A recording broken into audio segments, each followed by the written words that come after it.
Ang sulat ni Pablo sa mga taga-Roma, unang kabanata. Mula kay Pablo na isang lingkod ni Kristo Jesus, tinawag upang maging apostol at hinirang upang mangaral ng magandang balita ng Diyos. Ang magandang balitang ito na ipinangako niya noong una pa man sa pamamagitan ng mga propeta at sinasabi sa mga banal na kasulatan ay tungkol sa kanyang anak, ang ating Panginoong Hesukristo. Tungkol sa kanyang pagiging tao, siya'y ipinanganak mula sa lahi ni David.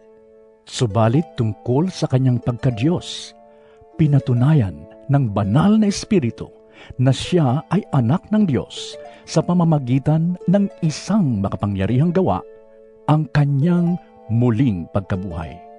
Sa pamamagitan niya, tinanggap namin mula sa Diyos ang kaloob na maging apostol alang-alang kay Kristo upang ang mga hintil ay akayin sa pagsunod na naaayon sa pananampalataya. Kayo'y kabilang sa mga tinawag na maging mga tagasunod ni Hesukristo. Sa inyong lahat na nasa Roma, mga minamahal ng Diyos at tinawag upang maging banal, sumainyo nawa ang pagpapala at kapayapaang mula sa Diyos na ating Ama at sa Panginoong Hesukristo.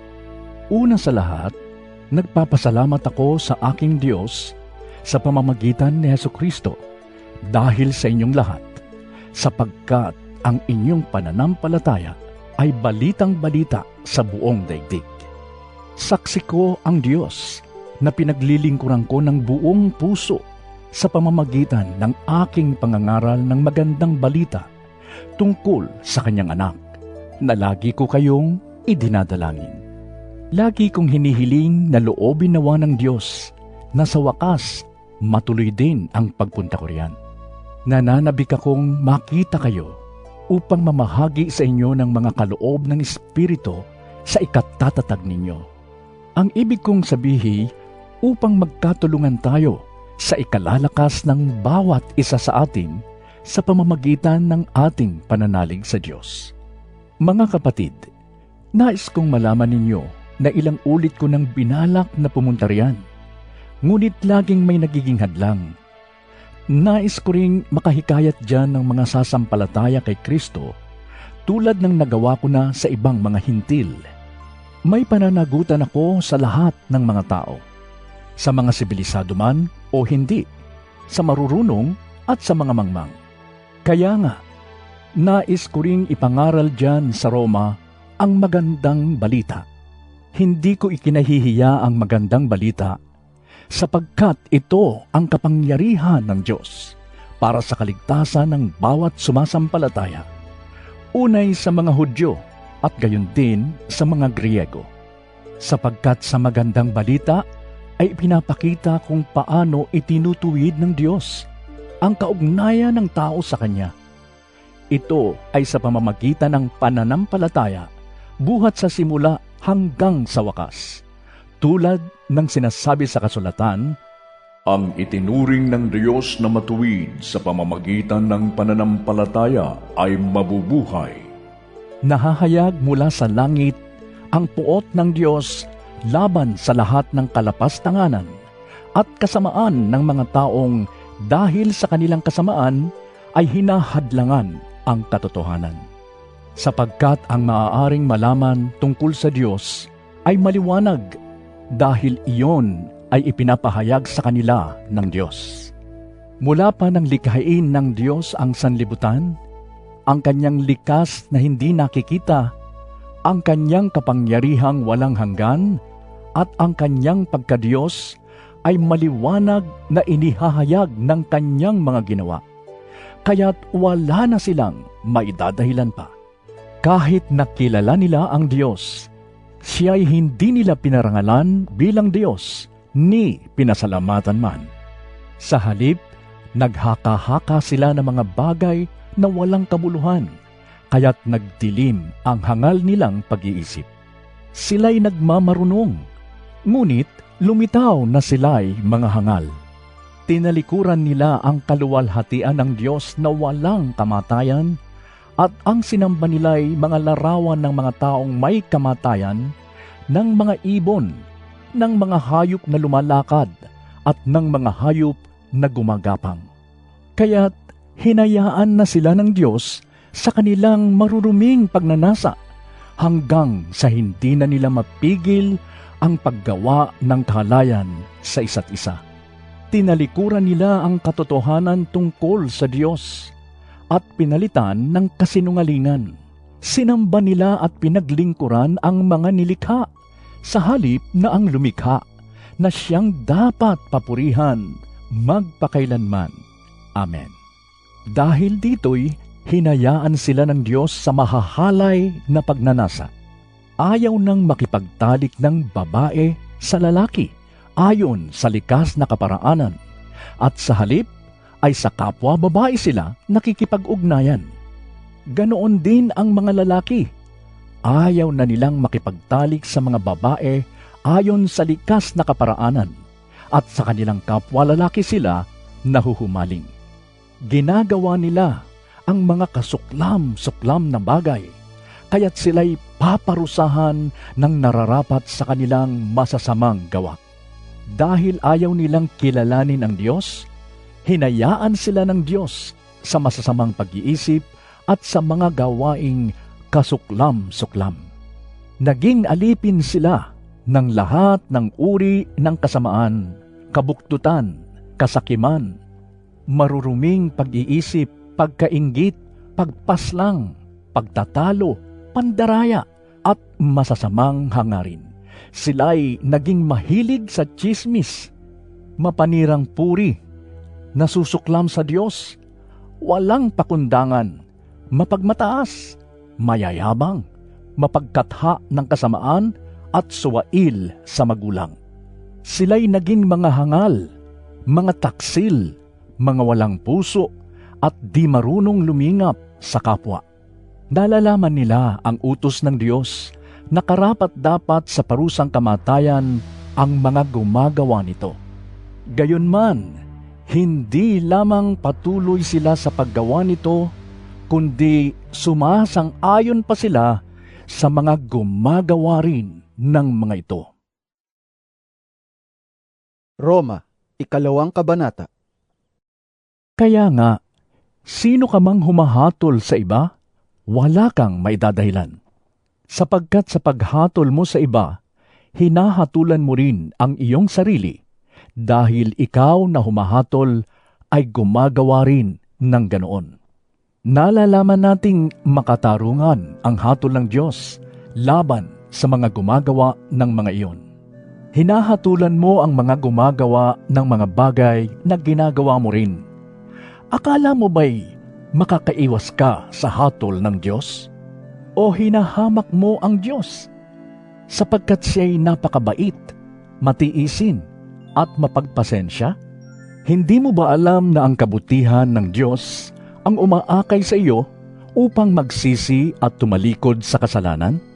Ngunit dahil matigas ang iyong ulo at ayaw mong magsisi, lalo mong pinapabigat ang parusang igagawad sa iyo sa araw na iyon, kung kailan ihahayag ang poot at makatarungang paghatol ng Diyos. Sapagkat igagawad niya sa lahat ng tao ang naaayon sa kanilang mga ginawa.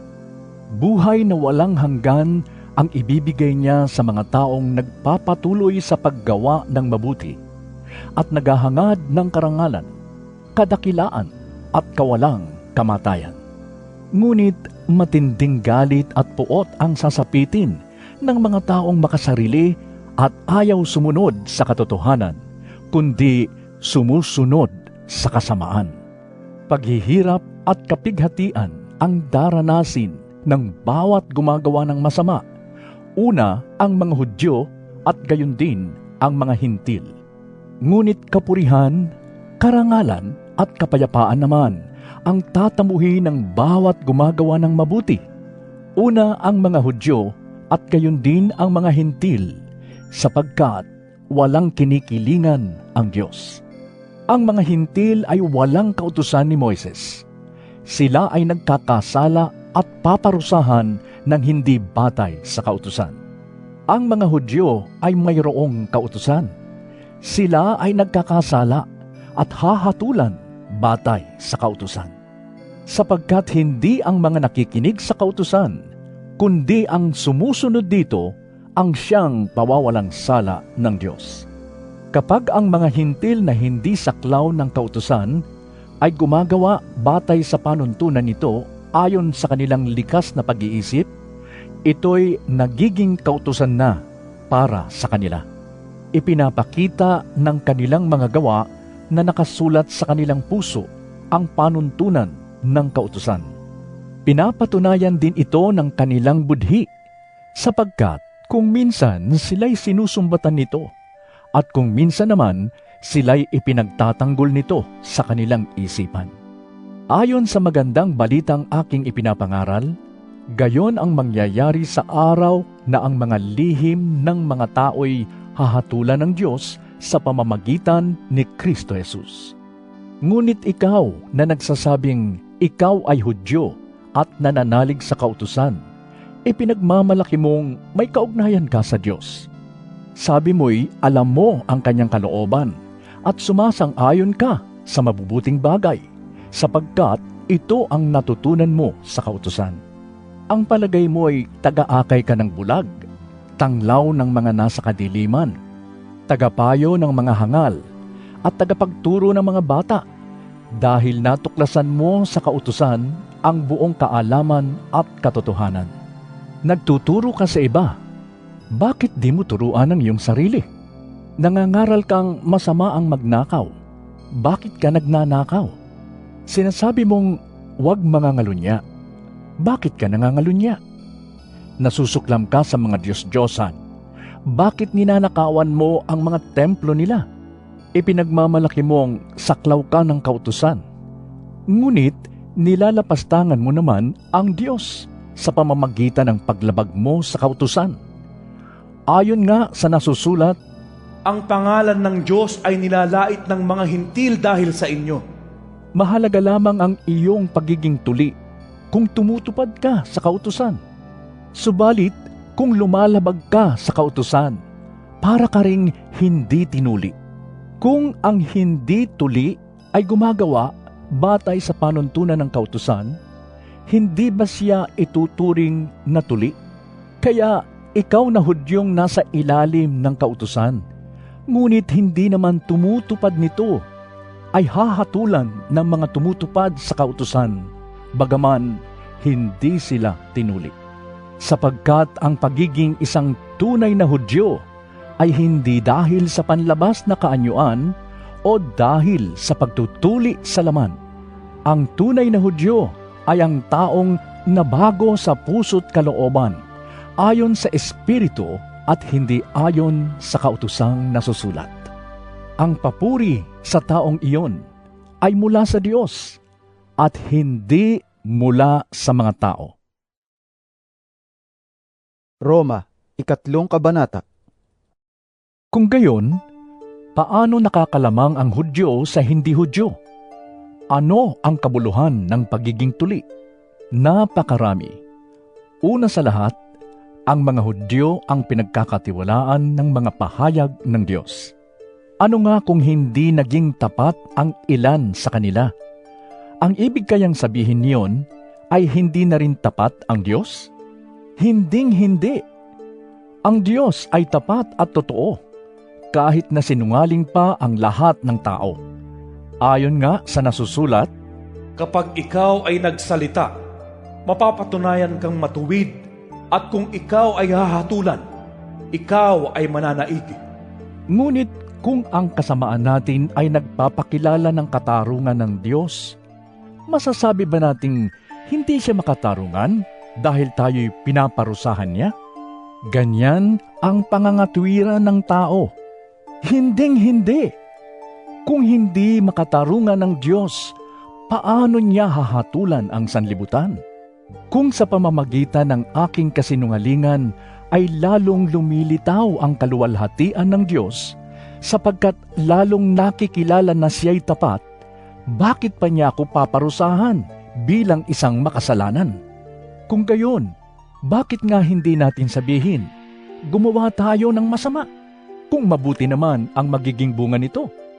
Ganyan daw ang itinuturo namin, sabi ng mga naninira sa amin. Sila'y paparusahan ng Diyos at iyan ang nararapat. Ano ngayon? Ang kalagayan ba nating mga Hudyo ay mas mabuti kaysa sa mga Hintil? Hindi. Tulad nga ng aming napatunayan na ang lahat ng tao ay nasa ilalim ng kapangyarihan ng kasalanan, maging Hudyo o Hintil man. Ayon sa nasusulat, Walang matuwid, wala kahit isa. Walang nakakaunawa, walang naghahanap sa Diyos. Ang lahat ay lumihis ng landas at nagpakasama. Walang gumagawa ng mabuti, wala kahit isa. Parang bukas na libingan ang kanilang lalamunan. Pananalita nila'y pawang panlilinlang. Ang labi nila'y may kamandag ng ahas. Puno ng pagmumura at masasakit na salita ang kanilang bibig. Wala silang atubili sa pagpatay ng kapwa. Parang dinaanan ng salot ang kanilang madaanan. Hindi nila alam ang daan ng kapayapaan. Hindi sila marunong matakot sa Diyos. alam natin na anumang sinasabi ng kautusan ay sinasabi sa mga nasasakop nito upang walang maidahilan ang sinuman, at dahil dito'y mananagot ang lahat sa Diyos. Walang taong mapapawalang sala sa paningin ng Diyos sa pamamagitan ng pagsunod sa kautusan, sapagkat ang ginagawa ng kautusan ay ang ipaalam sa tao na siya'y nagkasala. Ngunit ngayoy nahayag na kung paano ginagawang matuwid ng Diyos ang tao. Ito'y hindi sa pamamagitan ng kautusan, bagaman ang kautusan at ang mga propeta ang nagpapatotoo tungkol dito. Ginagawang matuwid ng Diyos ang lahat sa pamamagitan ng kanilang pananampalataya kay Hesukristo. Walang pagkakaiba ang mga tao sapagkat ang lahat ay nagkasala at walang sinumang nakaabot sa kaluwalhatian ng Diyos. Ngunit dahil sa kanyang kagandahang loob na walang bayad niyang ibinigay, sila ay itinuring na matuwid sa pamamagitan ni Kristo Jesus na siyang nagpapalaya sa kanila. Siya ang inialay ng Diyos bilang handog upang sa pamamagitan ng kanyang dugo ay mapatawad ang kasalanan ng lahat ng sumasampalataya sa Kanya. Ginawa ito ng Diyos upang patunayang siya'y matuwid sapagkat noong unang panahon ay nagtimpi siya at pinagtiisan ang mga kasalanang nagawa ng mga tao. Ngunit ngayon ay ipinapakita ng Diyos na siya'y matuwid at itinuturing niyang matuwid ang mga sumasampalataya kay Jesus. Kaya't ano ngayon ang ating maipagmamalaki? Wala. At bakit naman tayo magmamalaki? Dahil ba sa ating pagsunod sa kautusan? Hindi. Kundi dahil sa ating pananampalataya kay Kristo. Kung gayon, maliwanag na sa pamamagitan ng pananampalataya, itinuturing na matuwid ang tao at hindi sa pamamagitan ng pagtupad sa kautusan. Ang Diyos ba'y Diyos lamang ng mga Hudyo? Hindi ba't Diyos din siya ng mga Hintil? Oo, siya'y Diyos din ng mga Hintil sapagkat iisa lamang ang Diyos. Kapwa niya ituturing na matuwid ang mga Hudyo at mga Hintil batay sa kanilang pananampalataya. Pinapawalang saysay ba namin ang kautusan dahil sa pananampalatayang ito? Hinding-hindi. Sa halip, pinapagtibay pa nga namin ito.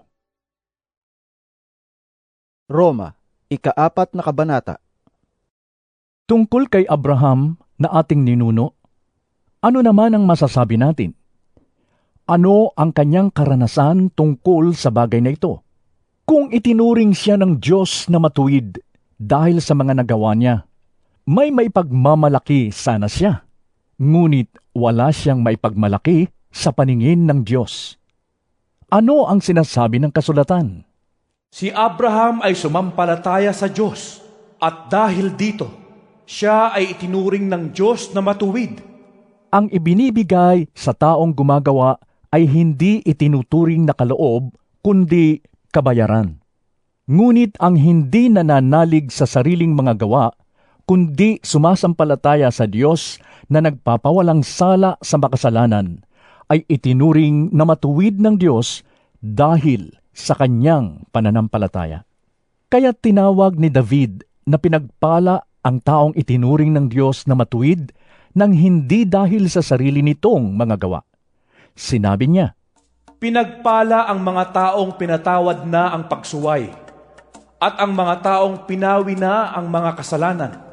Pinagpala ang taong hindi na pagbabayarin ng Panginoon sa kanyang mga kasalanan. ang pagpapala kayang ito'y para lamang sa mga tuli? Hindi. Ito'y para rin sa mga dituli. Sinasabi natin, batay sa kasulatan, na itinuring na matuwid ng Diyos si Abraham dahil sa kanyang pananampalataya. Kailan yon nangyari? Bago siya tinuli o pagkatapos? Bago siya tinuli at hindi pagkatapos. Ang kanyang pagtutuli ay naging tanda na siya'y itinuring na matuwid ng Diyos dahil sa pananampalataya niya noong hindi pa siya tuli. Kaya't siya'y naging ama ng lahat ng mga sumasampalataya sa Diyos at sa gayon, sila'y itinuring na matuwid kahit hindi sila tinuli. At siya'y ama rin ng mga tuli hindi lamang dahil sa kanilang pagiging tuli, kundi dahil sa sila'y sumunod sa halimbawa ng pananampalataya ng ating ninunong si Abraham noong bago siya tuliin. Ipinangako ng Diyos kay Abraham at sa kanyang magiging lahi na mamanahin nila ang buong mundo, hindi dahil sa pagsunod niya sa kautusan, kundi dahil sa siya'y itinuring na matuwid sa pamamagitan ng kanyang pananampalataya sa Diyos. Kung ang pangako ay ipagkakaloob lamang sa mga sumusunod sa kautusan, walang saysay ang pananampalataya ng tao at walang kabuluhan ang pangako ng Diyos. Ang kautusan ay nagdadala ng puot ng Diyos sa mga lumalabag. Ngunit kung walang kautusan, wala ring paglabag. Kaya nga't sa pananampalataya nababatay ang pangako upang ito'y maibigay bilang walang bayad na kaloob para sa lahat ng anak ni Abraham.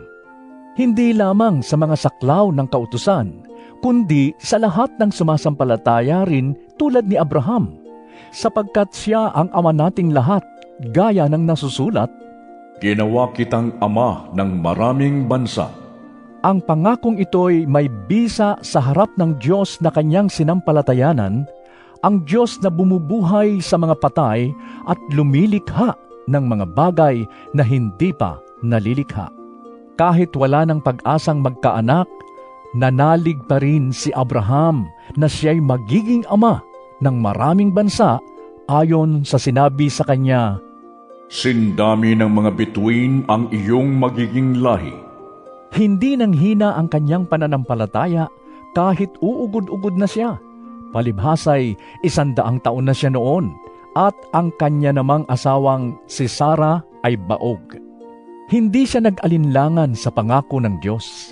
Sa halip, lalo siyang lumakas dahil sa kanyang pananampalataya at nagpuri pa sa Diyos. Lubos siyang naniwala na tutuparin ng Diyos ang ipinangako nito. Kaya't dahil sa kanyang pananampalataya, siya'y itinuring na matuwid ng Diyos. Ang salitang itinuring na matuwid ay isinulat hindi lamang para sa kanya, kundi para sa atin din naman. Ituturing din tayong matuwid dahil sumasampalataya tayo sa Diyos na muling bumuhay kay Jesus na ating Panginoon. Siya'y ipinapatay dahil sa ating mga kasalanan at muling binuhay upang tayo'y mapawalang sala. Roma, 5 kabanata. Sapagkat napawalang sala na tayo sa pamamagitan ng ating pananampalataya, mayroon na tayong mapayapang ugnayan sa Diyos sa pamamagitan ng ating Panginoong Hesukristo. Sa pamamagitan ng pagsampalataya kay Hesukristo, tinamasa natin ang kagandahang loob ng Diyos at tayo'y nagagalak dahil sa pag-asang tayo'y makakabahagi sa Kanyang kaluwalhatian. Hindi lamang yan, ikinagagalak din natin ang mga kahirapang ating tinitiis dahil alam nating ito'y nagbubunga ng pagtitiyaga. At ang pagtitiyaga ay nagbubunga ng mabuting pagkatao, at ang mabuting pagkatao ay nagbubunga ng pag-asa. At hindi tayo binibigo ng pag-asang ito, sapagkat ang pag-ibig ng Diyos ay ibinuhos na sa ating mga puso sa pamamagitan ng Espiritu Santo na ipinagkaloob sa atin. Sapagkat noong tayo'y mahihina pa, namatay si Kristo sa takdang panahon para sa mga makasalanan. Mahirap mangyaring ialay ni numan ang kanyang buhay alang-alang sa isang taong matuwid, kahit na maaaring may mga has na gumawa nito alang-alang sa isang taong mabuti. Ngunit pinatunayan ng Diyos ang kanyang pag-ibig sa atin nang mamatay si Kristo para sa atin noong tayo'y makasalanan pa. Yamang sa pamamagitan ng kanyang dugo, tayo ngayon ay napawalang sala, lalong tiyak na maliligtas tayo sa puot ng Diyos. Dati, tayo'y mga kaaway ng Diyos, ngunit tinanggap na niya tayo bilang mga kaibigan sa pamamagitan ng pagkamatay ng kanyang anak. At dahil dito, tiyak na maliligtas tayo sapagkat si Kristo ay buhay. At hindi lamang yan, tayo'y nagagalak dahil sa ginawa ng Diyos sa pamamagitan ng ating Panginoong Hesukristo, sapagkat dahil sa Kanya ay tinanggap tayo bilang mga kaibigan ng Diyos. Ang kasalanan ay pumasok sa sanlibutan sa pamamagitan ng isang tao, at ang kamatayan ay pumasok sa pamamagitan ng kasalanan. Dahil dito, lumaganap ang kamatayan sa lahat ng tao, sapagkat ang lahat ay nagkasala. Nasa sanlibutan na ang kasalanan bago ibigay ang kautusan. Ngunit kung walang kautusan, ang kasalanan ay hindi itinuturing na kasalanan.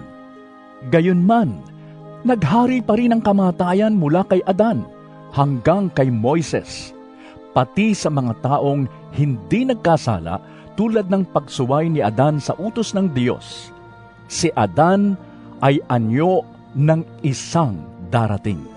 Subalit, magkaiba ang dalawang ito dahil ang walang bayad na kaloob ng Diyos ay hindi katulad ng kasalanan ni Adan.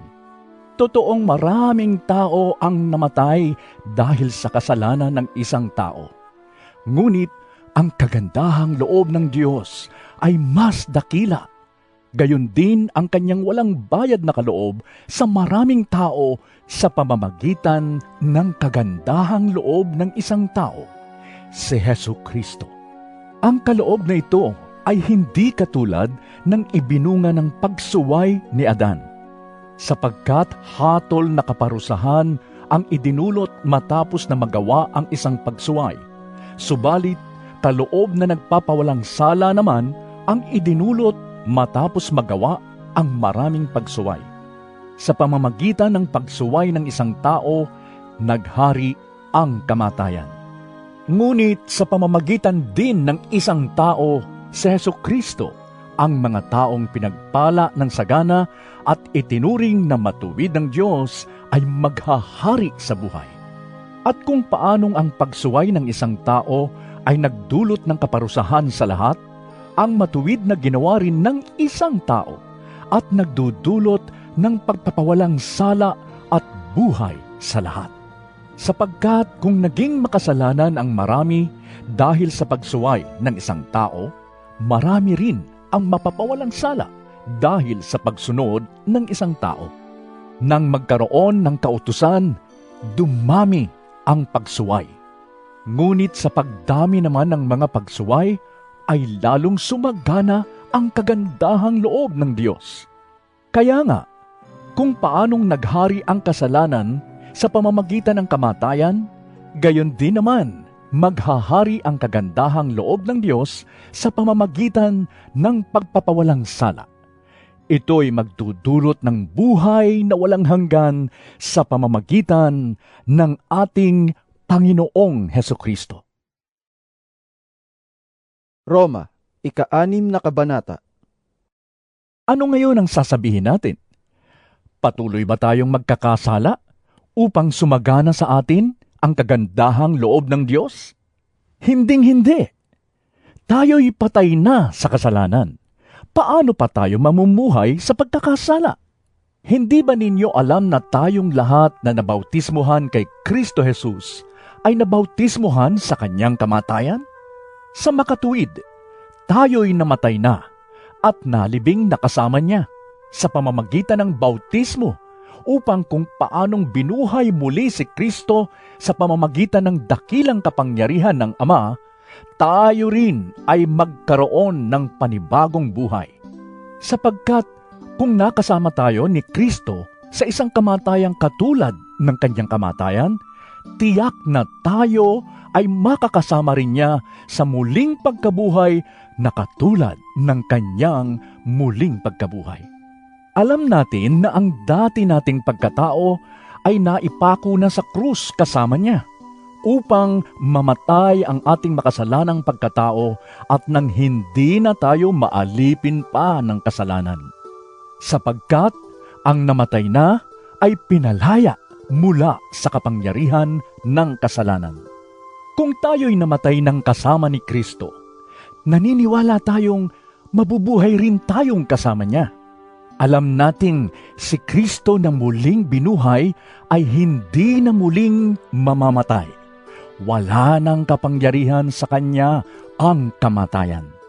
Nang siya'y mamatay, namatay siya ng minsanan para sa lahat ng panahon dahil sa kasalanan. At ang buhay niya ngayon ay para sa Diyos. Kaya dapat din ninyong ituring ang inyong sarili bilang patay na sa kasalanan. Ngunit buhay para sa Diyos, sapagkat kayo'y nakipag-isa na kay Kristo Jesus. Huwag na ninyong paghariin ang kasalanan sa inyong mga katawang may kamatayan, upang hindi na ninyo sundin ang masasamang hilig nito. Huwag na ninyong ipailalim sa kapangyarihan ng kasalanan ang alinmang bahagi ng inyong katawan bilang kasangkapan sa paggawa ng kasamaan.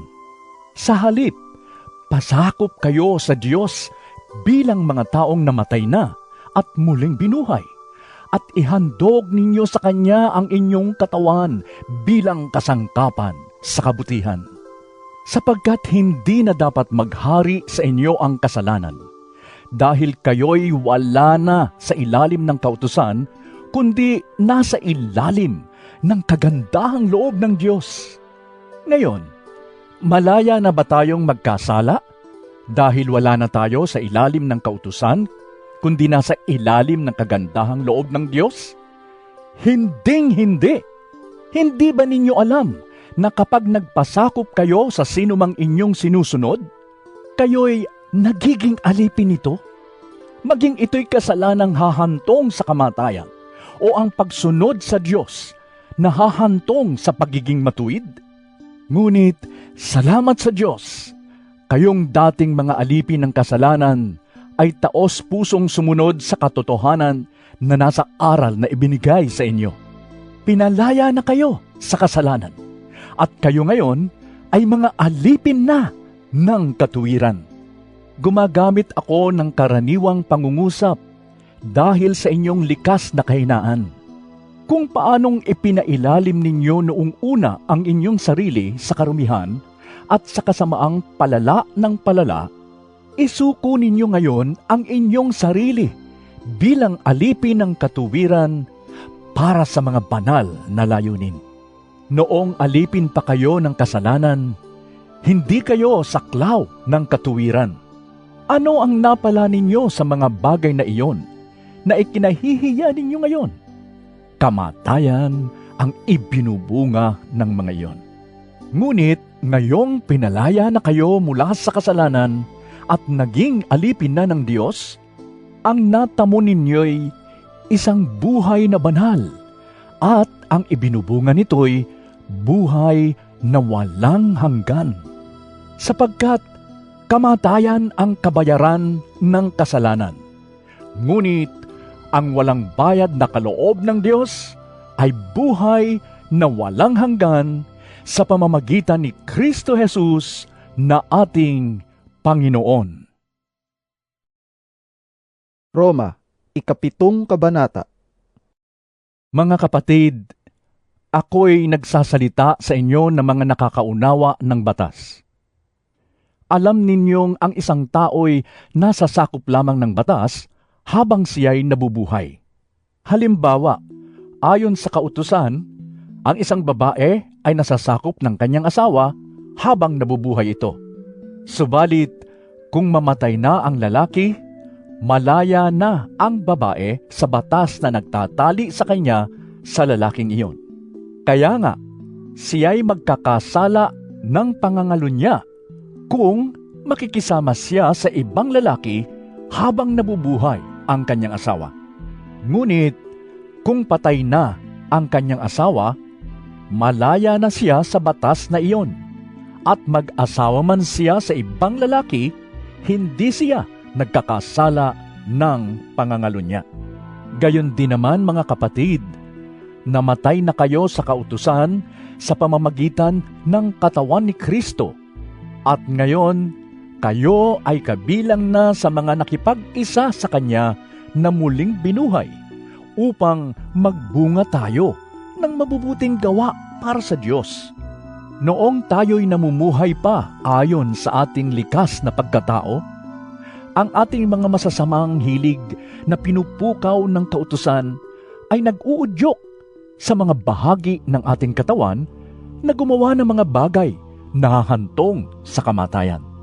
Ngunit malaya na tayo ngayon mula sa kautusan dahil namatay na tayo sa kasalanang dating umaalipin sa atin.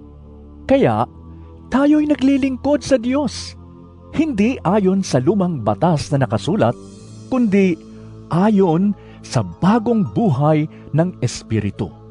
Ang ibig bang sabihin nito'y ang kautusan ay masama? Hinding-hindi. Kaya lamang, kundi dahil sa kautusan, ay hindi ko sana nalaman kung ano ang kasalanan. Hindi ko sana nalaman kung paano pagnasaan ang pag-aari ng iba kung hindi sinabi ng kautusan, Huwag mong pagnasaan ang pag-aari ng iba. ngunit dahil sa utos, ang loob ko'y pinukaw ng kasalanan sa lahat ng uri ng kasakiman, sapagkat walang kasalanan kung walang kautusan. Noong una, namuhay ako ng walang kautusan. Subalit, nang dumating ang utos, nabuhay ang kasalanan at ako'y namatay. Ang utos na dapat sanang magdulot sa akin ng buhay ay siyang nagdulot sa akin ng kamatayan. Sapagkat kinasangkapan ng kasalanan ang utos upang ako'y dayain, at sa gayon ay napatay nga ako ng kasalanan. Kaya nga, ang kautusan ay banal, at ang bawat utos ay banal, matuwid at mabuti. Ang ibig bang sabihin nito'y nagdulot sa akin ng kamatayan ang mabuting bagay? Hinding-hindi. Ang kasalanan ang pumatay sa akin sa pamamagitan ng mabuting bagay. Nangyari ito upang maipakita kung ano nga ang kasalanan at upang mahayag sa pamamagitan ng kautusan na ang kasalanan ay talagang napakasama. Alam nating ang kautusan ay espiritual, ngunit ako'y makalaman at alipin ng kasalanan. Hindi ko maunawaan ang aking sarili, sapagkat hindi ko ginagawa ang gusto ko. Sa halip, ang kinasusuklaman ko ang siya kong ginagawa. Ngayon, kung ginagawa ko ang hindi ko gusto, nangangahulugang sumasang-ayon ako na mabuti nga ang kautusan. Kung gayon, hindi na ako ang may kagagawan niyon, kundi ang kasalanang naninirahan sa akin. Alam kong walang mabuting bagay na naninirahan sa aking katawang makalaman. May kakayahan akong naisin ang mabuti, ngunit hindi ko nga lamang ito magawa, sapagkat hindi ko ginagawa ang mabuting gusto ko. Ang masamang hindi ko gusto ang siya kong ginagawa. Kung ang ginagawa ko ay hindi ko nais, hindi na ako ang gumagawa nito, kundi ang kasalanang naninirahan sa akin. Ito ang natuklasan ko. Kapag nais kong gumawa ng mabuti, ang masama ay malapit sa akin. Sa kaibuturan ng aking puso, ako'y nalulugod sa kautusan ng Diyos. Ngunit may ibang kapangyarihan sa mga bahagi ng aking katawan na salungat sa tuntunin ng aking isip. Binibihag ako ng kapangyarihang ito sa kasalanang naninirahan sa aking katawan, kay saklap ng aking kalagayan. Sino ang magliligtas sa akin mula sa katawang ito na nagdadala sa akin sa kamatayan? Wala nang iba pa kundi ang Diyos sa pamamagitan ni Hesukristo na ating Panginoon. Salamat sa Kanya. Ito nga ang kalagayan ko. Sa pamamagitan ng aking isip, pinaglilingkuran ko ang kautusan ng Diyos. Ngunit, sa pamamagitan ng aking katawang makalaman, ay pinaglilingkuran ko ang tuntunin ng kasalanan. Roma, 8 kabanata. Kaya nga, wala nang kahatulang parusa sa mga taong nakipag-isa na kay Kristo Jesus. Sa pamamagitan ng kautusan ng Espiritong nagbibigay buhay dahil sa pakikiisa natin kay Kristo Jesus, pinalaya na ako mula sa kautusan ng kasalanan at kamatayan. Ginawa ng Diyos ang hindi kayang gawin ng kautusan dahil sa kahinaan ng tao. Isinugo niya ang kanyang sariling anak sa anyo ng taong makasalanan upang pawiin ang kasalanan. Sa gayon, hinatulan na niya ang kasalanang umaalipin sa tao. Ginawa ito ng Diyos upang ang itinatakda ng kautusan ay matupad sa atin na namumuhay ayon sa Espiritu at hindi ayon sa hilig ng laman. Ang mga namumuhay ayon sa hilig ng laman ay walang pinapahalagahan, kundi ang mga bagay na ukol sa laman. Ngunit ang mga namumuhay ayon sa Espiritu ay nagpapahalaga sa mga bagay na espiritual. Ang pagsunod sa hilig ng laman ay naghahatid sa kamatayan. Ngunit ang pagsunod sa Espiritu ay nagdudulot ng buhay at kapayapaan. Kaya nga, kapag itinutuon ng tao ang kanyang pag-iisip sa mga hilig ng laman, siya ay nagiging kaaway ng Diyos, sapagkat hindi siya nagpapasakop sa batas ng Diyos, at sadyang hindi niya ito magagawa. At ang nabubuhay ayon sa hilig ng laman ay hindi maaaring kalugdan ng Diyos. Ngunit, hindi na kayo namumuhay ayon sa laman, kundi ayon sa Espiritu. Sa katunayan, naninirahan sa inyo ang Espiritu ng Diyos. Kung wala sa isang tao ang Espiritu ni Kristo, hindi kay Kristo ang taong iyon. Ngunit dahil naninirahan sa inyo si Kristo, mamatay man ang inyong mga katawan dahil sa kasalanan, ang Espiritu naman ninyo ay buhay, sapagkat itinuring na kayong matuwid ng Diyos. Kung naninirahan sa inyo ang Espiritu ng Diyos, na siyang muling bumuhay kay Hesukristo, siya ang muling bubuhay sa inyong mga katawang may kamatayan, sa pamamagitan din ng kanyang Espiritong naninirahan sa inyo. Mga kapatid, wala tayong pananagutang sundin ang mga hilig ng laman upang mamuhay ayon sa katawang makalaman, sapagkat mamamatay kayo kung namumuhay kayo ayon sa katawang makalaman. Ngunit kung pinapatay ninyo sa pamamagitan ng Espiritu ang mga gawa ng katawang makalaman, mabubuhay kayo. Ang lahat ng pinapatnubayan ng Espiritu ng Diyos ay mga anak ng Diyos. Sapagkat hindi espiritu ng pagkaalipin ang inyong tinanggap upang kayo'y mamuhay sa takot. Sa halip, ang inyong tinanggap ay ang espiritu ng pagkupkop upang kayo'y gawing mga anak ng Diyos. Kaya tayo'y tumatawag sa Kanya ng Ama, Ama ko. Ang Espiritu ang nagpapatutuo, kasama ng ating Espiritu na tayo'y mga anak ng Diyos. At yamang mga anak, tayo'y mga tagapagmana ng Diyos at kasamang tagapagmana ni Kristo. Sapagkat kung tayo'y kasama niya sa pagtitiis, tayo'y makakasama niya sa kanyang kaluwalhatian. Para sa akin, ang mga pagtitiis natin sa kasalukuyan ay hindi maihahambing sa kaluwalhatiang ipahahayag sa atin balang araw. Sapagkat nananabik ang sangnilikha na ihayag ng Diyos ang kanyang mga anak. Nabigo ang sangnilikha, hindi dahil sa kagustuhan nito, kundi dahil itinulot yun ng Diyos. Gayunman, nagbigay rin siya ng pag-asa na ang lahat ng nilikha ay pinalaya ng Diyos upang hindi na ito mabulok at upang makabahagi ito sa maluwalhating kalayaan ng mga anak ng Diyos.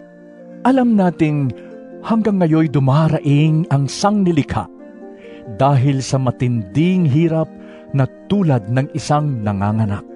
At hindi lamang ang sangnilikha, kundi tayong mga tumanggap na ng Espiritu bilang unang kaloob mula sa Diyos ay dumaraing din habang hinihintay natin ang paghahayag ng ating pagiging mga anak ng Diyos at ang pagpapalaya sa ating mga katawan.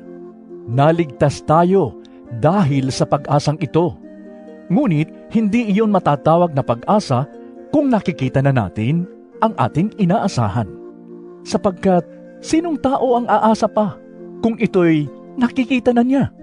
Ngunit kung umaasa tayo sa hindi natin nakikita, hinihintay natin iyon ng buong tiyaga. Gayon din naman, tinutulungan tayo ng Espiritu sa ating kahinaan sapagkat hindi tayo marunong manalangin ng nararapat. Kaya't ang Espiritu ang namamagitan para sa atin at dumaraing sa paraang hindi natin kayang sambitin. At ang Diyos na siyang nakakasaliksik sa puso ng tao, ang siyang nakakaalam kung ano ang kalooban ng Espiritu, sapagkat ang Espiritu ang namamagitan para sa atin ayon sa kalooban ng Diyos. Alam nating sa lahat ng bagay ay gumagawa ang Diyos para sa mabuti, kasama ang mga nagmamahal sa Kanya, silang mga tinawag ayon sa Kanyang layunin. Sapagkat sa mulat mula pa'y alam na ng Diyos kung sino ang magiging Kanya, at ang mga ito'y pinili Niya upang maging katulad ng Kanyang anak. Sa gayon, siya ang naging panganay sa lahat ng maraming magkakapatid. Ang mga pinili Niya noon pang una ay Kanyang tinawag, at ang mga tinawag ay Kanya ring pinawalang sala, at ang mga pinawalang sala ay Kanyang binahaginan ng Kanyang kaluwalhatian. Ano pa ang masasabi natin tungkol dito? Kung ang Diyos ay panig sa atin, sino ang makakalaban sa atin? Kung ang sarili niyang anak ay hindi niya ipinagkait, sa halip ay ibinigay para sa ating lahat, hindi kaya niya ibibigay ng masagana sa atin ang lahat ng bagay? Sino ang makakapagharap ng paratang laban sa mga hinirang ng Diyos? Gayong ang Diyos ang nagpapawalang sala sa kanila. Sino ang hahatol upang sila'y parusahan? Si Kristo Jesus ba na namatay? Ngunit higit sa lahat ay muling binuhay at ngayon ay nasa kanan ng Diyos. upang mamagitan para sa atin. Sino ang makapaghihiwalay sa atin sa pag-ibig ni Kristo? Ang kaguluhan kaya? Ang kapighatian? Pag-uusig? Pagkagutom? Kahirapan? Panganib? O kamatayan? Ayon sa nasusulat, Dahil sa inyo'y buong araw kaming pinapatay. Turing nila sa amin ay mga tupang kakatayin lamang. hindi. Sa lahat ng mga ito, tayo'y lalong higit pang magtatagumpay sa pamamagitan niya na nagmamahal sa atin, sapagkat natitiyak kong walang makapaghihiwalay sa atin sa kanyang pag-ibig. Kahit ang kamatayan o ang buhay, ang mga anghel o ang mga pamunuan at ang mga kapangyarihan, ang kasalukuyan o ang hinaharap, ang kataasan o ang kalaliman, o alinmang nilalang ay hindi makapaghihiwalay sa atin sa pag-ibig ng Diyos na ipinagkaloob sa atin sa pamamagitan ni Kristo Jesus na ating Panginoon. Roma, 9 na kabanata. Sa ngalan ni Kristo, ako'y nagsasabi ng totoo. Hindi ako nagsisinungaling. Ang aking budhi ay nagpapatunay na totoo ang sinasabi ko at saksi ko ang Espiritu Santo. Matindi ang aking kalungkutan at di mapawi ang pagdaramdam ng aking puso. Dahil sa mga kalahi kong Hudyo, mas mamatamisin ko pang ako'y sumpain at mapahiwalay kay Kristo kung ito'y sa ikabubuti nila.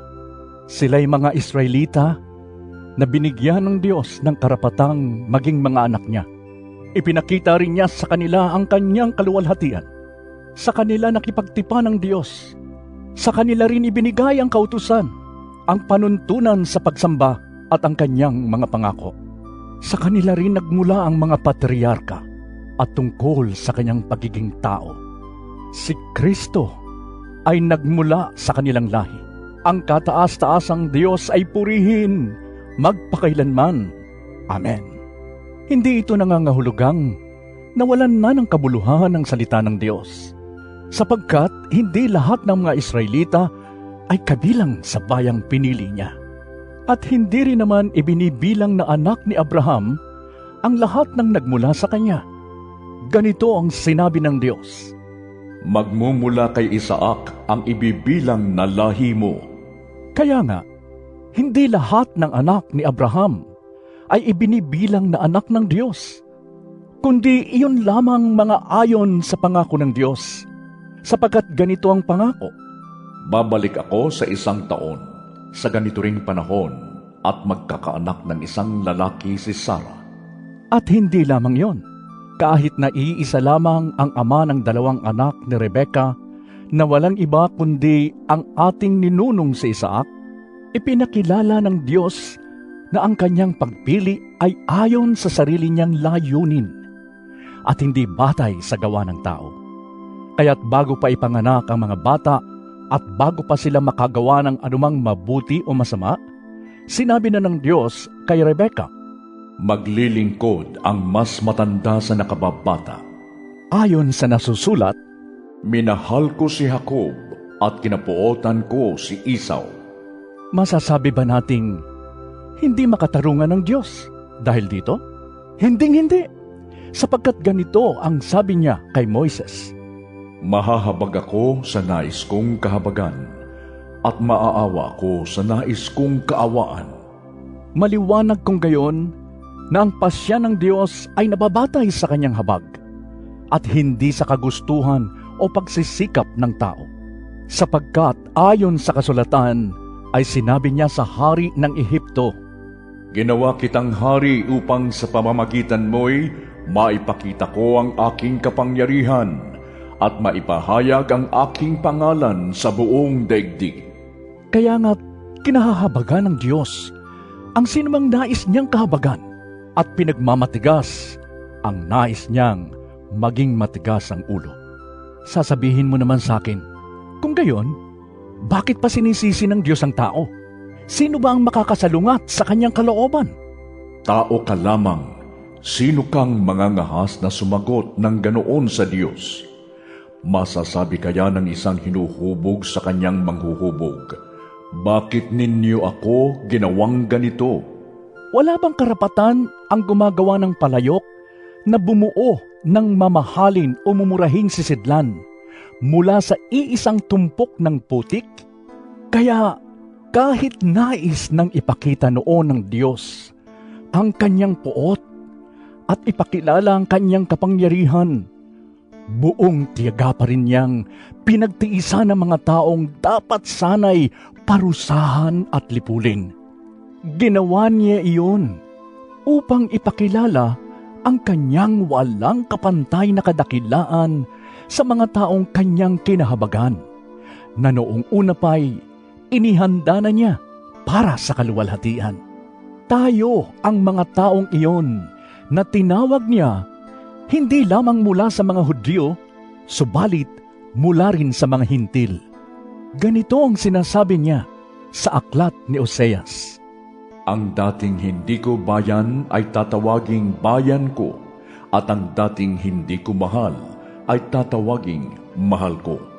At sa lugar kung saan sinabing kayo'y hindi ko bayan, sila'y tatawaging mga anak ng Diyos na buhay. Ito naman ang ipinahayag ni Isaias tungkol sa Israel.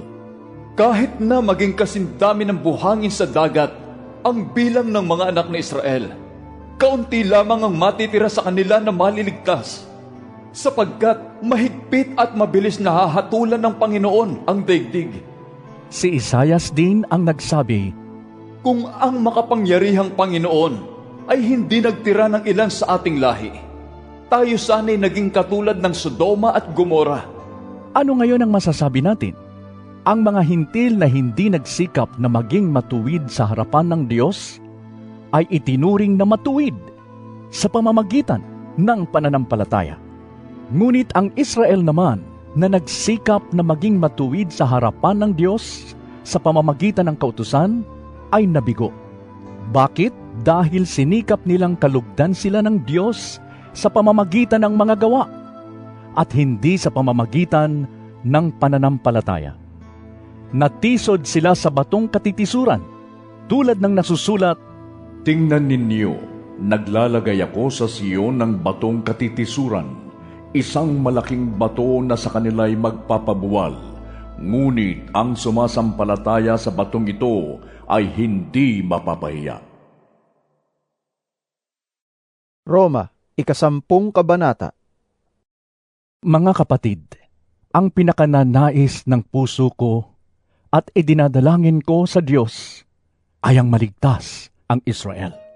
Sapagkat saksi ako na sila'y masigasig na maging kalugod-lugod sa Diyos, hindi nga lamang batay sa tamang kaalaman. Dahil hindi nila kinilala ang pamamaraan ng Diyos upang gawing matuwid ang tao, at nagsikap silang gumawa ng sarili nilang pamamaraan. Hindi sila nagpasakop sa pamamaraang itinakda ng Diyos. Sapagkat si Kristo ang kaganapan ng kautusan upang ituring na matuwid ng Diyos ang sinumang sumasampalataya sa Kanya. Ganito ang isinulat ni Moises tungkol sa pagiging matuwid batay sa kautusan. Ang tumutupad sa kautusan ay mabubuhay ayon dito. Ngunit ganito naman ang sinasabi tungkol sa pagiging matuwid batay sa pananampalataya. Huwag mong sabihin sa iyong sarili, sino ang aakyat sa langit? Upang pababain si Kristo. Huwag mo ring sabihin, sino ang bababa sa kailaliman? Upang muling buhayin si Kristo. Sapagkat ganito ang sinasabi, Malapit sa iyo ang mensahe, nasa iyong bibig at nasa iyong puso. ang tinutukoy dito'y ang salitang ipinapangaral namin tungkol sa pananampalataya. Kung ipahahayag ng iyong bibig na si Jesus ay Panginoon at buong puso kang sasampalataya na siya'y muling binuhay ng Diyos, maliligtas ka, sapagkat sumasampalataya ang tao sa pamamagitan ng kanyang puso at sa gayon ay itinuturing na matuwid ng Diyos. Nagpapahayag naman siya sa pamamagitan ng kanyang bibig, at sa gayon ay naliligtas. Sinabi nga ng kasulatan, Ang sinumang sumasampalataya sa Kanya ay hindi mapapahiya. kaya't walang pagkakaiba ang katayuan ng Hudyo at ng Hintil. Iisa ang Panginoon ng lahat, at siya'y masaganang nagbibigay sa lahat ng tumatawag sa Kanya, dahil sinasabi sa kasulatan, Maliligtas ang lahat ng tumatawag sa pangalan ng Panginoon. paano naman sila tatawag sa Kanya kung hindi sila sumasampalataya? Paano sila sasampalataya kung wala pa silang napakinggan tungkol sa Kanya? Paano naman sila makakapakinig kung walang mangangaral sa kanila? At paanong makakapangaral ang sinuman kung hindi siya isinugo tulad ng nasusulat? O kay gandang pagmasdan, ang pagdating ng mga nagdadala ng magandang balita. Ngunit hindi lahat ay sumunod sa magandang balita. Gaya ng sinulat ni Isaias, Panginoon, sino ang naniwala sa aming ibinalita? kaya't ang pananampalataya ay bunga ng pakikinig, at ang pakikinig naman ay bunga ng pangangaral tungkol kay Kristo. Subalit ang tanong ko'y ganito, hindi kaya sila nakapakinig? Oo, sila'y nakapakinig, sapagkat nasusulat, Abot sa lahat ng dako ang kanilang tinig. Ang sinasabi nila ay nakarating hanggang sa dulo ng daigdig. ito pa ang isa kong tanong, hindi kaya nakaunawa ang bansang Israel? Noong pa man ay sinabi na ni Moises, Gagamitin ko ang mga taong di man lamang isang bansa upang kayo'y inggitin. Gagamitin ko ang isang bansang hangal upang kayo'y galitin. buong tapang namang ipinahayag ni Isaias, Natagpuan ako ng mga hindi naghanap sa akin. Nagpahayag ako sa mga hindi nag-usisa tungkol sa akin. subalit tungkol naman sa Israel ay sinabi niya, Buong maghapon akong nanawagan sa isang suwail at mapaghimagsik na bayan. Roma, 11 kabanata. ito ngayon ang tanong ko, itinakwil ba ng Diyos ang kanyang sariling bayan? Hinding-hindi. Sa katunayan, ako man ay isang Israelita mula sa lahi ni Abraham at kabilang sa lipi ni Benjamin. Hindi itinakwil ng Diyos ang kanyang bayan na sa simula pa'y pinili na niya. Hindi ba ninyo alam ang sinasabi ng kasulatan tungkol kay Elias? Dumaing siya sa Diyos laban sa Israel. Sinabi niya, Panginoon, pinatay nila ang iyong mga propeta at giniba ang iyong mga altar. Ako na lamang ang natitira at gusto pa nila akong patayin. ngunit ano ang sagot sa kanya ng Diyos? Nagtira ako ng 7,000 lalaking hindi sumamba sa Diyos-Diyosang si Baal. Ganoon din sa kasalukuyan. Mayroon pang nalalabing mga hinirang ng Diyos dahil sa kanyang kagandahang loob. At kung iyon ay dahil sa kanyang kagandahang loob, maliwanag na iyon ay hindi dahil sa gawa. Sapagkat kung ang ginawa ng tao ang batayan, hindi na iyon masasabing kagandahang loob. Ano ngayon? Hindi nakamtan ng bansang Israel ang kanyang minimithi. Ang mga hinirang lamang ang nagkamit nito, ngunit matigas ang ulo ng iba, tulad ng nasusulat. Binigyan sila ng Diyos ng mapurol na diwa, mga matang hindi makakita at mga taingang hindi makarinig hanggang sa panahong ito. At sinabi rin ni David, Maging bitag at patibong nawa ang kanilang pagpipista, isang katitisuran at parusa sa kanila. Lumabo nawa ang kanilang mata nang hindi sila makakita at sila'y makuba sa hirap habang buhay. ito naman ang tanong ko ngayon. Ang pagkatisod ba nila ay upang sila'y tuluyan ng mabuwal? Hinding-hindi. Sa halip, dahil sa kanilang kasalanan, ang kaligtasan ay nakarating sa mga hintil upang mainggit ang mga Israelita sa mga ito.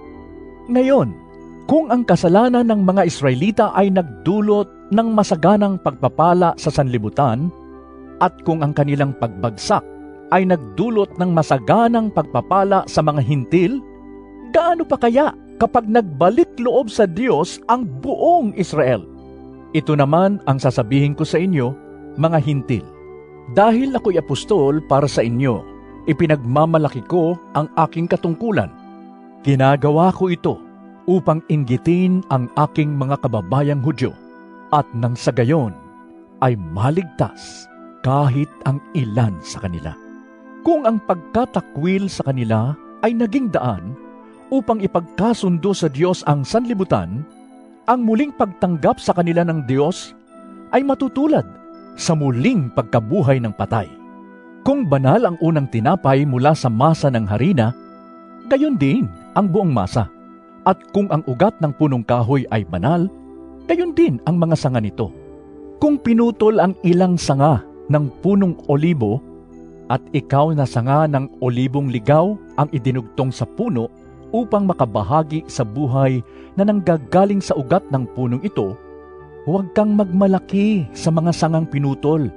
Alalahanin mong hindi ikaw ang bumubuhay sa mga ugat, ang mga ugat ang bumubuhay sa iyo. Sasabihin mo naman, pinutol ang mga sanga upang ako'y maidugtong. Totoo iyan. Pinutol sila dahil hindi sila sumasampalataya. Ngunit ikaw naman ay nananatili sa puno dahil sa iyong pananampalataya. Kaya't huwag kang magmalaki. Sa halip ay matakot ka.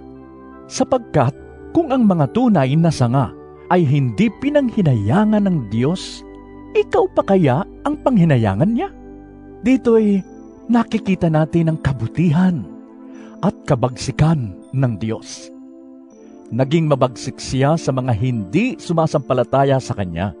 Subalit, mabuti siya sa inyo kung mananatili kayo sa Kanyang kabutihan. Kung hindi, kayo may puputulin din. Ang mga Hudyo'y idudugtong niyang muli sa puno kung sila ay sasampalataya, sapagkat kayang gawin iyon ng Diyos. Kung ikaw na sangang galing sa olibong ligaw ay naidugtong sa tunay na olibo, kahit na ito'y salungat sa kalikasan, lalo pang madaling idugtong sa puno ang mga talagang sanga nito. Mga kapatid, isang hiwaga ang nais kong malaman ninyo upang hindi maging mataas ang palagay ninyo sa inyong sarili. Ang pagmamatigas ng Israel ay sa isang bahagi lamang hanggang sa mabuo ang takdang bilang ng lahat ng mga hintil na lalapit sa Diyos. Sa paraang ito, maliligtas ang buong Israel tulad ng nasusulat. Magmumula sa Sion ang tagapagligtas, papawiin niya ang kasamaan sa lahi ni Jacob. At ito ang gagawin kong kasunduan namin kapag pinawi ko na ang kanilang mga kasalanan. Dahil tinanggihan ng mga Israelita ang magandang balita, sila'y naging kaaway ng Diyos, at kayong mga hintil ang nakinabang. Ngunit dahil sa sila ang mga hinirang ng Diyos, sila'y mahal pa rin niya, alang-alang sa kanilang mga ninuno. Sapagkat hindi nagbabago ng isip ang Diyos tungkol sa kanyang mga kaloob at pagtawag. Noon, kayong mga hintil ay hindi sumusunod sa Diyos.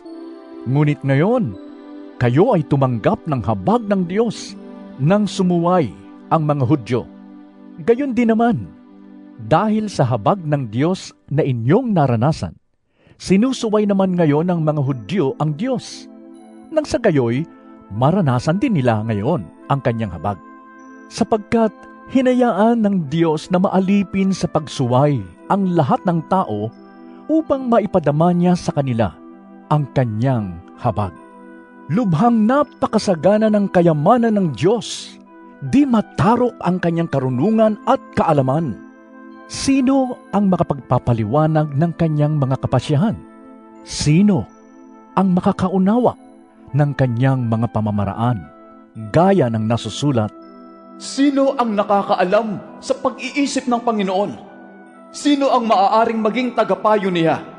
Sino ang nakapagbigay ng anuman sa kanya na dapat niyang bayaran? sapagkat ang lahat ng bagay ay mula sa Kanya, sa pamamagitan niya at pag-aari niya. Sa Kanya ang karangalan, magpakailanman. Amen. Roma, 12 kabanata. Kaya nga, mga kapatid, alang-alang sa masaganang habag ng Diyos sa atin, ako'y nakikiusap sa inyo na ialay ninyo ang inyong sarili bilang isang handog na buhay, banal at kalugod-lugod sa Diyos. Ito ang karapat-dapat na pagsamba ninyo sa Diyos. Huwag kayong makiayon sa takbo ng mundong ito. Sa halip, hayaan ninyong baguhin ng Diyos ang inyong pag-iisip upang maunawaan ninyo ang Kanyang kalooban. Sa gayon, magagawa ninyo kung ano ang mabuti, kalugod-lugod at ganap na kalooban ng Diyos. Dahil sa kagandahang loob ng Diyos sa akin, sinasabi ko sa bawat isa sa inyo, huwag ninyong pahalagahan ang inyong sarili ng higit sa nararapat. Sa halip, pakaisipin ninyong mabuti ang tunay ninyong katayuan ayon sa sukat ng pananampalatayang ipinagkaloob ng Diyos sa bawat isa sa inyo. Kung paanong ang katawan ay binubuo ng maraming bahagi at magkakaiba ang gawain ng mga ito, gayon din naman, kahit na tayo'y marami, nabubuo tayo sa iisang katawan ni Kristo at tayong lahat ay bahagi ng isa't isa. Tumanggap tayo ng iba't ibang kaloob ayon sa kagandahang loob ng Diyos. Kaya't gamitin natin ang mga kaloob na iyan. Kung ang ating kaloob ay pagsasalita ng pahayag mula sa Diyos, magpahayag tayo ayon sa sukat ng ating pananampalataya. Kung paglilingkod ang ating kaloob, maglingkod tayo. Magturo ang tumanggap ng kaloob sa pagtuturo. Magpalakas ng loob ang may kaloob sa pagpapalakas ng loob. Kung pagbibigay ang inyong kaloob, magbigay kayo ng buong puso. Kung pamumuno naman, mamuno kayo ng buong sikap. Kung pagkakawang gawa ang inyong kaloob, gawin ninyo iyan ng buong galak. Maging tunay ang inyong pagmamahalan. Kasuklaman ninyo ang masama at pakaibigin ang mabuti. Magmahalan kayo bilang magkakapatid at pahalagahan ninyo ang iba ng higit sa pagpapahalaga nila sa inyo. Magpakasipag kayo at huwag maging tamad. Buong puso kayong maglingkod sa Panginoon. Magalak kayo dahil sa inyong pag-asa. Magtiyaga kayo sa inyong kapighatian at palaging manalangin. Tumulong kayo sa pangangailangan ng mga kapatid at patuloyin ninyo ang mga taga-ibang lugar. Idalangin ninyo ang mga umuusig sa inyo. Idalangin ninyo sila at huwag sumpain. Makigalak kayo sa mga nagagalak at makitangis sa mga tumatangis. Magkaisa kayo ng saloobin. Huwag kayong magmayabang. Sa halip ay makisama kayo kahit sa mga dukha. Huwag ninyong ipalagay na kayo'y napakarunong. Huwag ninyong gantihan ng masama ang masama. Sikapin ninyong mamuhay ng marangal sa harap ng lahat ng mga tao. Hanggat maaari, gawin ninyo ang inyong makakaya upang mamuhay kayo ng mapayapa kasama ng sinuman. Mga minamahal, huwag kayong maghihiganti. Ipaubaya ninyo iyon sa galit ng Diyos. Sapagkat nasusulat, Akin ang paghihiganti, ako ang gaganti, sabi ng Panginoon. sa halip, Kung nagugutom ang iyong kaaway, pakainin mo. Kung nauuhaw, painumin mo. Sa gayon ay magbubuntun ka ng mga baga sa kanyang ulo. huwag kayong magpadaig sa masama, kundi daigin ninyo ng mabuti ang masama. Roma, 13 kabanata. Ang bawat tao'y dapat pasakop sa mga pinuno ng pamahalaan, sapagkat walang pamahalaang hindi mula sa Diyos, at ang Diyos ang nagtatag ng mga pamahalaang umiiral. Kaya nga, ang lumalaban sa pamahalaan ay lumalaban sa itinalaga ng Diyos, at sila'y nararapat sa parusa. Ang mga pinuno ay hindi dapat katakutan ng taong gumagawa ng mabuti. Ang mga gumagawa lamang ng masama ang dapat matakot. Kung ayaw mong matakot sa mga namumuno, gumawa ka ng mabuti at pararangalan ka nila. Sila'y mga lingkod ng Diyos para sa ikabubuti mo. Ngunit kung gumagawa ka ng masama, dapat kang matakot dahil sila'y may kapangyarihang magparusa. Sila'y mga lingkod ng Diyos na nagpaparusa sa mga gumagawa ng masama. Kaya nga, dapat kayong pasakop sa kanila, hindi lamang upang hindi kayo maparusahan, kundi alang-alang na rin sa inyong budhi. Iyan din ang dahilan kung bakit kayo nagbabayad ng buwis. Ang mga pinuno ng pamahalaan ay mga lingkod ng Diyos, at ito ang kanilang tungkulin. Ibigay ninyo sa bawat isa ang nararapat sa kanya. Magbayad kayo sa mga dapat bayaran, at magbigay kayo ng buwis sa dapat buwisan. Igalang ninyo ang dapat igalang, at parangalan ninyo ang dapat parangalan. Huwag kayong magkaroon ng sagutin kaninuman, maliban na kayo'y magmahalan sa isa't isa, sapagkat ang nagmamahal sa kapwa ay nakatupad na sa kautusan. Ang mga utos gaya ng Huwag kang mangangalunya, huwag kang papatay, huwag kang magnanakaw, huwag mong pagnanasaang maangkin ang pag-aari ng iba. at alinmang utos na tulad ng mga ito ay nauuwing lahat sa iisang utos. Ibigin mo ang iyong kapwa gaya ng pag-ibig mo sa iyong sarili. Ang umiibig ay hindi gumagawa ng masama kaninuman, kaya't ang pag-ibig ang katuparan ng kautusan. Gawin ninyo ito dahil alam ninyong panahon na upang gumising kayo. Ang pagliligtas sa atin ay higit nang malapit ngayon kaysa noong tayo'y unang sumampalataya sa Panginoon. Namamaalam na ang gabi at malapit nang lumiwanag. Layuan na natin ang lahat ng masasamang gawain at italaga natin ang sarili sa paggawa ng mabuti. Mamuhay tayo sa liwanag at huwag gugulin ang panahon sa magulong pagsasaya at paglalasing, kahalayan at kalaswaan, sa alitan at inggitan. Gawin ninyo ang Panginoong Hesukristo bilang sandata at huwag ninyong pagbigyan ang laman upang masunod ang mga hilig nito. Roma, 14 na kabanata. Tanggapin ninyo ang mahihina sa kanilang paniniwala at huwag makipagtalo sa kanya tungkol sa kanyang kuro-kuro. May naniniwalang maaari siyang kumain ng anuman, ngunit gulay lamang ang kinakain ng mahina sa kanyang paniniwala. Huwag hamakin ng taong kumakain ng anuman ang taong kumakain ng gulay lamang. At huwag namang hatulan ng kumakain ng gulay lamang ang taong kumakain ng anuman, sapagkat siya'y tinatanggap din ng Diyos. Sino ka upang humatol sa lingkod ng iba? Ang Panginoon lamang niya ang makahahatol kung siya'y karapat-dapat o hindi. At ituturing naman siyang karapat-dapat sapagkat kayang gawin iyon ng Panginoon. May nagpapahalaga sa isang araw ng higit kaysa ibang mga araw. May naniniwala namang pare-pareho ang lahat ng araw. Dapat tiyakin ng bawat isa kung ano ang kanyang pasya tungkol sa bagay na ito.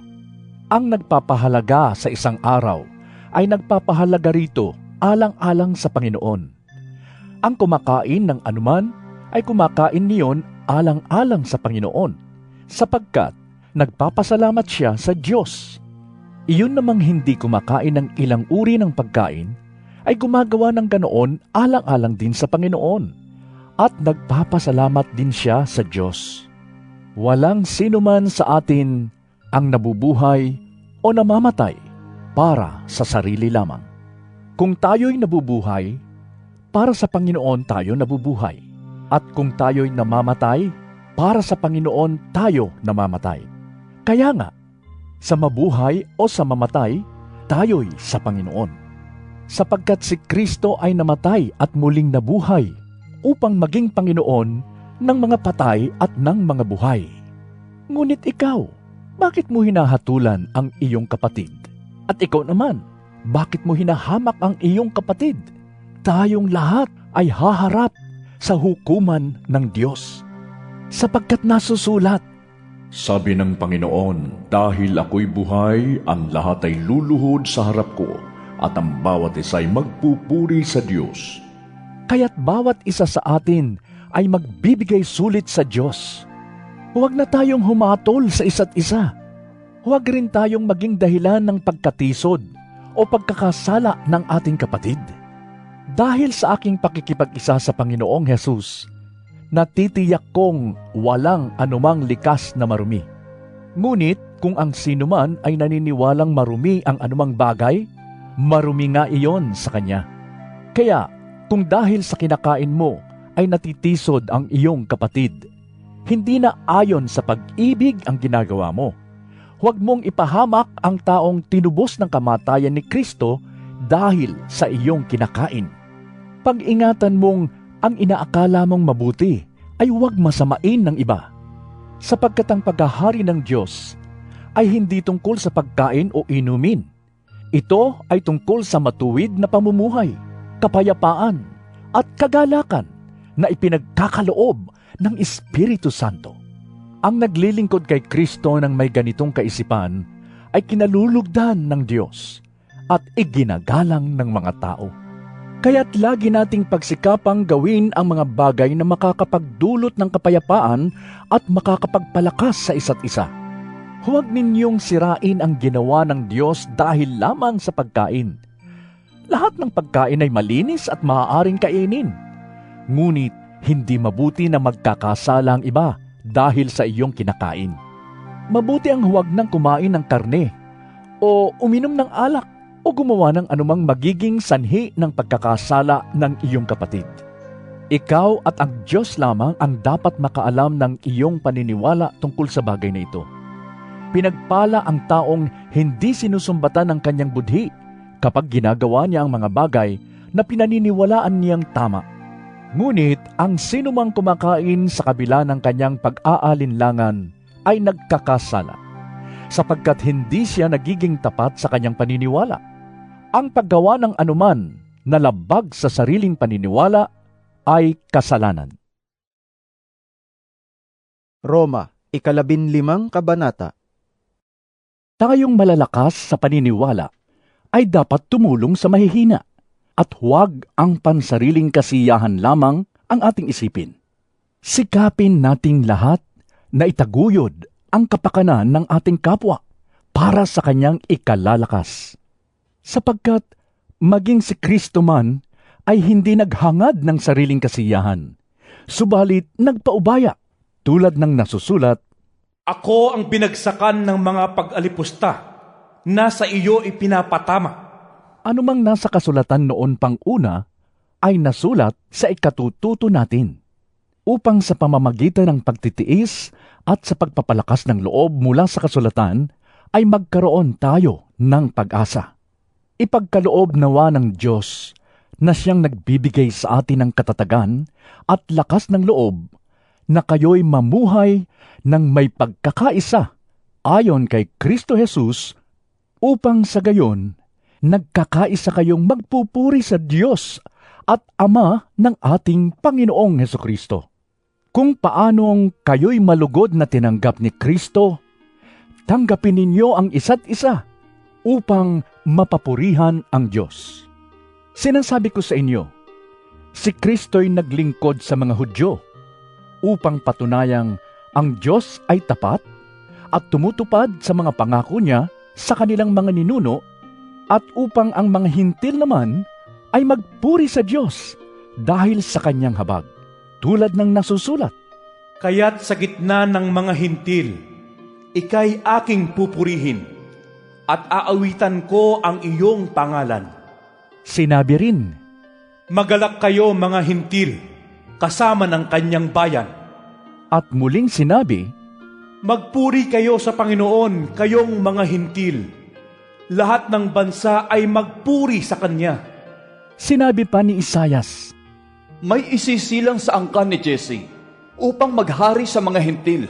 Siya ang kanilang magiging pag-asa. puspusin nawa kayo ng Diyos na siyang bukal ng pag-asa. At nawa ay pagkalooban niya kayo ng kagalakan at kapayapaan sa pamamagitan ng inyong pananampalataya upang mag-umapaw ang inyong pag-asa sa pamamagitan ng kapangyarihan ng Espiritu Santo. Mga kapatid, lubos akong naniniwalang kayo mismo ay puspos ng kabutihan at puno ng kaalaman, kaya't matuturuan na ninyo ang isa't isa. Gayunman, sa sulat na ito'y naglakas loob akong paalalahanan kayo tungkol sa ilang bagay. Ginawa ko ito dahil sa kagandahang loob ng Diyos sa akin, upang maging lingkod ni Kristo Jesus at gumanap ng tungkulin gaya ng isang pari sa mga hintil. Ipinapangaral ko sa kanila ang magandang balita ng Diyos upang sila'y maging handog na kalugod-lugod sa Kanya, dahil sila ay ginawang banal ng Espiritu Santo. Kaya't sa pakikiisa ko kay Kristo Jesus, maipagmamalaki ko ang aking paglilingkod sa Diyos.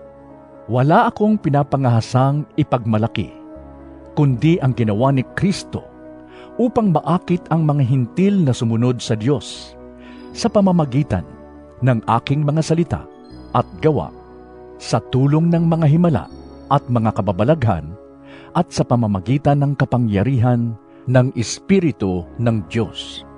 Kaya't mula sa Jerusalem hanggang sa Ilirico, ipinangaral ko ang magandang balita tungkol kay Kristo. Ang hangad ko'y ipangaral ito sa mga lugar na hindi pa nakikilala si Kristo, upang hindi ako magtayo sa pundasyon ng iba. Subalit tulad ng nasusulat, Makakakilala ang hindi pa nakakabalita tungkol sa Kanya. Makakaunawa ang hindi pa nakakarinig tungkol sa Kanya.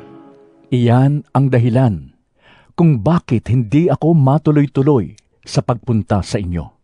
Ngunit ngayong tapos na ang gawain ko sa lupaing ito, at dahil matagal ko na rin gustong pumunta riyan, inaasahan kong magkikita-kita tayo pagdaan ko riyan papuntang Espanya. Inaasahan ko ring ako'y tutulungan ninyong makarating doon matapos nating magkasama-sama ng sandaling panahon. Ngunit sa ngayon ay pupunta muna ako sa Jerusalem upang dalhin ang tulong sa mga kapatid roon, sapagkat minabuti ng mga taga-Macedonia at taga-Akaya na magpadala ng tulong para sa mga mahihirap na kapatid sa Jerusalem. Malugod nilang ginawa iyon at talaga namang dapat nilang gawin. Dahil ang mga hintil ay nakabahagi sa mga pagpapalang espiritual ng mga Hudyo, marapat lamang na bahaginan nila ang mga Hudyo sa pamamagitan ng mga pagpapalang material. Kaya't pagkabigay ko ng nasabing tulong sa mga kapatid sa Jerusalem, daraan ako riyan pagpunta ko sa Espanya. Naniniwala akong pagpunta ko riyan ay taglay ko ang masaganang pagpapala ni Kristo. Mga kapatid, nakikiusap ako sa inyo, alang-alang sa ating Panginoong Hesukristo at sa pag-ibig ng Espiritu, tulungan ninyo ako sa pamamagitan ng inyong taimtim na pananalangin para sa akin. Idalangin ninyong maligtas ako mula sa mga taga-Judea na ayaw sumampalataya, at naway tanggapin ng mga kapatid sa Jerusalem ang paglilingkod ko para sa kanila. Sa gayon, kung loloobin ng Diyos, masaya akong makakarating dyan at muling pasiglahin sa inyong piling. Sumainyo nawa ang Diyos na pinagmumulan ng kapayapaan. Amen. Roma, 16 na kabanata. Itinatagubilin ko sa inyo ang ating kapatid na si Phoebe, na isang tagapaglingkod ng iglesia sa Cenchrea.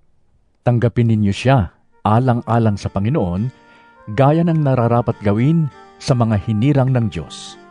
Tulungan ninyo siya sa anumang pangangailangan niya, sapagkat marami siyang natulungan at ako'y isa sa mga iyon.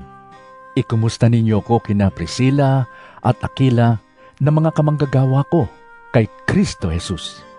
Itinaya nila ang kanilang sarili sa panganib upang iligtas ang aking buhay. At hindi lamang ako ang nagpapasalamat sa kanila, pati na rin lahat ng iglesia ng mga hintil. Ikumusta rin ninyo ko sa iglesyang nagtitipon sa kanilang bahay. Ipaabot din ninyo ang aking pangungumusta sa mahal kong kaibigang si Epeneto, na siyang unang sumampalataya kay Kristo doon sa Asya. Ikumusta ninyo ko kay Maria na matiyagang naglilingkod para sa inyo. Ikumusta ninyo ko sa mga kababayan kong sina Andronico at Junia na nakasama ko sa bilangguan. Sila'y kilala ng mga apostol at naunang naging Kristiyano kaysa sa akin. Ikumusta ninyo ako kay Ampliato na aking minamahal sa Panginoon, kay Urbano na kamanggagawa natin kay Kristo, at sa mahal kong kaibigang si Stakis. Ikumusta din ninyo ko kay Apeles na subok ang katapatan kay Kristo, sa pamilya ni Aristobulo, sa kababayan kong si Herodion, at sa mga kapatid sa Panginoon, sa sambahayan ni Narciso. Gayon din kina Trifena at Trifosa na mga lingkod ng Panginoon, at sa mahal kong kaibigang si Persida na marami nang nagawa para sa Panginoon. Binabati ko rin si Rufo na magiting na lingkod ng Panginoon at ang kanyang ina na para ko na ring ina. Gayon din sina Asincrito, Flegonte, Hermes, Patrobas, Hermas at sa mga kapatid na kasama nila. Binabati ko rin sina Filologo, Julia, Nereo at ang kanyang kapatid na babae. Gayon din si Olimpas at ang lahat ng kapatid na kasama nila. Magbatian kayo bilang magkakapatid na nagmamahalan. Binabati kayo ng lahat ng mga iglesia ni Kristo. Mga kapatid, nakikiusap ako sa inyo. Mag-ingat kayo sa mga pasimuno na mga pagkakampi-kampi at sanhi ng pagtalikod dahil sa pagsalungat nila sa aral na tinanggap ninyo. Iwasan ninyo sila. Ang mga taong gayon ay hindi naglilingkod kay Kristo na Panginoon natin, kundi sa pansariling hangarin. Inililigaw nila ang mga may mahinang pag-iisip sa pamamagitan ng kaakit-akit at matatamis na pangungusap. Balitang-balita ang inyong pagkamasunurin kay Kristo. At ikinagagala ko ito. Ngunit nais kong maging matalino kayo tungkol sa mga bagay na mabuti at walang muwang tungkol sa masama. Ang Diyos ang bukal ng kapayapaan at malapit na niyang pasukuin sa inyo si Satanas. Sumainyo nawa ang kagandahang loob ng ating Panginoong Hesus. Binabati kayo ni Timoteo na aking kamanggagawa, gayon din ng mga kababayan kong sina Lucio, Jason at Sosipatro. Akong si Tercio, na tagasulat ng liham na ito, ay bumabati sa inyo sa pangalan ng Panginoon. Kinukumusta kayo ni Gaius na tinutuluyan ko. Sa bahay niya nagtitipon ang buong iglesia. Kinukumusta rin kayo ni Erasto na ingat yaman ng lungsod at ng ating kapatid na si Quarto. Naway pagpalain kayong lahat ng ating Panginoong Hesukristo. Amen. Purihin ang Diyos na makapagpapalakas sa inyo sa pamamagitan ng magandang balita tungkol kay Hesukristo na ipinapangaral ko. Ang magandang balitang iyan ay isang hiwagang naitago sa loob ng mahabang panahon, subalit sa utos ng walang hanggang Diyos ay nahayag ngayon sa lahat ng bansa sa pamamagitan ng mga isinulat ng mga propeta upang ang lahat ay sumunod dahil sa kanilang pananampalataya sa Kanya. Sa iisang Diyos, na sa lahat ay ganap ang karunungan, sa Kanya iukol ang karangalan magpakailanman sa pamamagitan ni Hesukristo. Amen.